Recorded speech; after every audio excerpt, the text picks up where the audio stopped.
പ്രണയിക്കുവാണെങ്കിൽ പരമശിവനെ പോലെ പ്രണയിക്കണം. എന്താണെന്നറിയോ?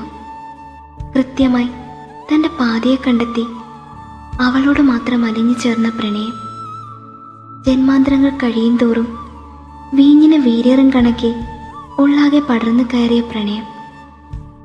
ഒരിക്കലും പിരിക്കാൻ കഴിയാത്ത അമൂല്യ പ്രണയം. ആ പ്രണയം ശരീരവും ശരീരവും തമ്മിലോ മനസ്സും മനസ്സും തമ്മിലോ അല്ലായിരുന്നു, മറിച്ച് ആത്മാവും ആത്മാവും തമ്മിലായിരുന്നു. ജന്മാന്തരങ്ങൾ കഴിയുമ്പോൾ ശരീരം മാറും, ഒപ്പം മനസ്സും. പക്ഷേ ആത്മാവ് അതൊരിക്കലും മാറില്ല. ഒരു ജന്മത്തിൽ ഒരുമിക്കാൻ കഴിയാതെ പോയ ശിവനും സതിയും മറുജന്മത്തിൽ ഒന്നിച്ചത് ശിവനും പാർവതിയുമായിരുന്നു. അവരുടെ പ്രണയം പൂത്തലഞ്ഞത് വ്യത്യസ്ത ശരീരത്തിലൂടെയും വ്യത്യസ്ത മനസ്സിലൂടെയുമായിരുന്നു. പക്ഷേ അവരിരുവരുടെ ആത്മാവിന് ഒരു മാറ്റവും ഉണ്ടായിരുന്നില്ല.